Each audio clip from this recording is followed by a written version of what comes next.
Hey, what's going on? It's your boy Fury, and I know I haven't done one of these types of videos in a long time where I'm actually over here in the corner, because usually when I used to go live a lot, you see me sitting here, basically put the green screen up, made some changes, but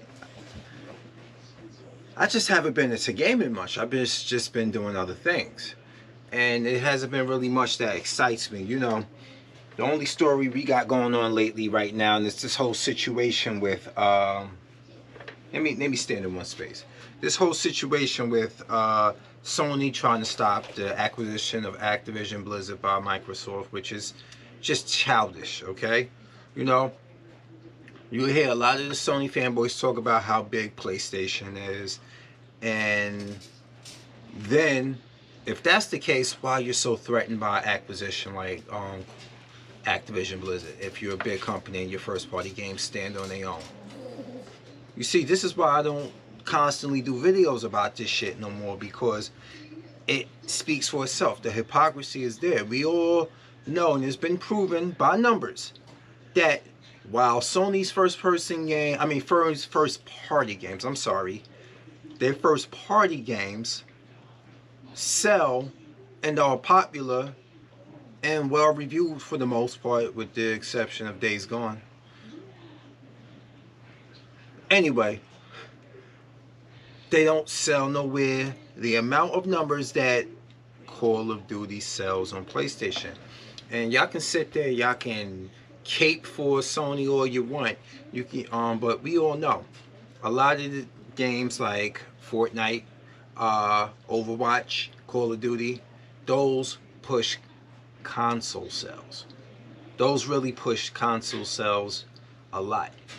And Sony wants to continue to have their gravy train flowing through PlayStation 5 by the deal that they put in place with Activision Blizzard, right? Where exclusive downloadable content will be only available on PlayStation first, making it the console to buy. Oh, they might sell later on PlayStation. By that point, no one gives a shit. But now, with this whole thing, guess what's going to stand to happen? It's going to be on Game Pass. We already know it's going to end up on Game Pass. And regardless of Microsoft agreeing to continue pushing day one downloadable content to PlayStation 5 and going beyond the original contract that Activision Blizzard set in motion with them, you got people like Jim Ryan saying it's not enough. It's not adequate enough. It's all business. We all know this whole thing is business. So don't sit here and be like, oh, it's all about just trying to stop Microsoft. No, it's not. It's about making money. See, Sony wants to continue to make money. It's greed. It's about business and greed. This whole situation with them trying to stop is about business and greed. But the Xbox division, they kind of know better not to pull Call of Duty from one of the highest selling platform companies out there ever, and that's Sony. They'd be crazy to do that. They're not going to do that. But Sony's like, we don't care. This deal's not good enough, because they want to make sure you only look at PlayStation as a premier place to play Call of Duty because of exclusive content available first. And with Microsoft buying the company, who's going to be the first place to look for the content where you can get it day one on Game Pass? Microsoft, which means Sony is going to be playing second or third fiddle, and they don't want that. And that's how they feel they stand to lose those day one dollars.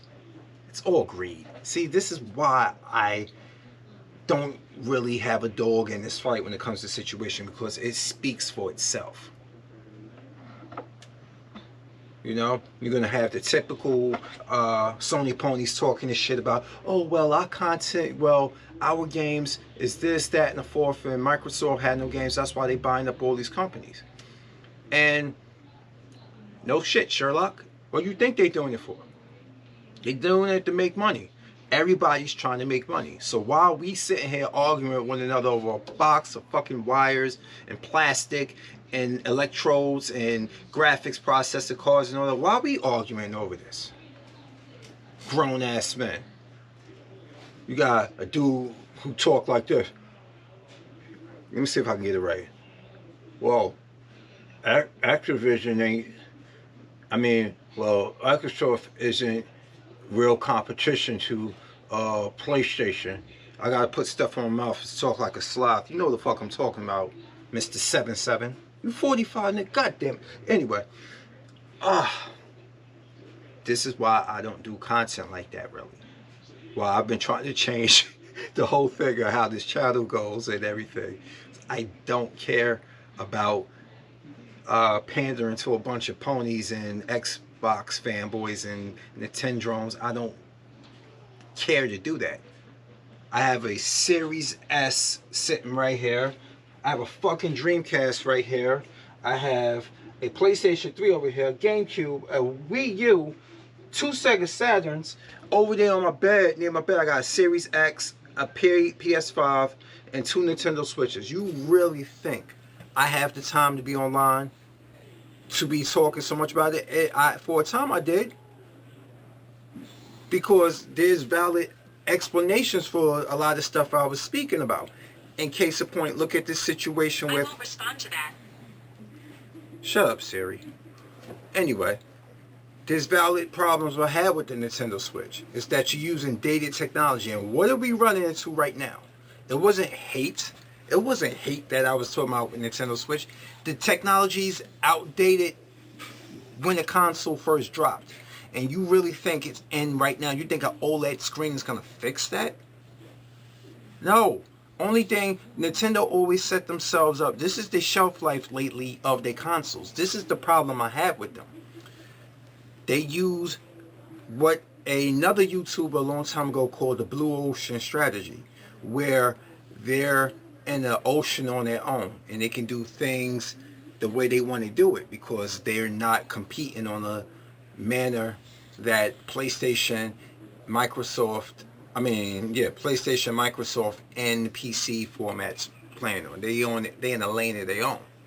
The problem is, a lane of their own means that they end up ultimately being on their own during the end of the console's lifespan, and then we end up with a whole bunch of shovelware to compensate for the fact that you have to wait far and few between for first-party games. Do I sound like I'm off kilter with that one? That's exactly how the Wii went, how the Wii U went. And the Switch is standing to go in that direction. You only really have your first party games to count on. You got some JRPGs. Don't let me get me. I'm not going to even do this video without mentioning great JRPGs. If you're into Japanese role-playing games, great. Okay? If you're into Nintendo first party, good. I'm waiting. The next game I'm waiting for, the thing I got to switch for, I'm going to be honest with you. Everything else to me is like secondary. I got to switch for Bayonetta 3. I've been waiting for that game. I've been waiting for Bayonetta 3. Finally, we getting something on it. Took them, what, 5 years? Since they announced the game? That's my problem with it. I ain't got absolutely no problem with the fanboys, really.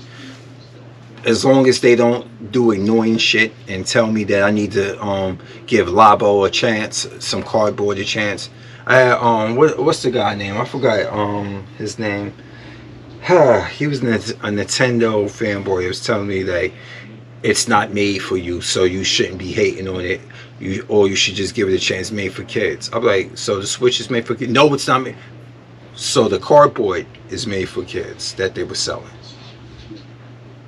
And trust me, I got friends a little bit older than me who will defend Nintendo to the death. And I'm like, I'm sorry, I ain't that type of gamer. I ain't going to defend Microsoft to death. I'm not going to defend Nintendo or PlayStation to death. We got better things to do out here. Anyway, that's the end of this video. You want to know why I don't do much on gaming lately? Well, here it is, because nothing's changed. It's your boy Fury. I'm here. Now I'm out. Peace.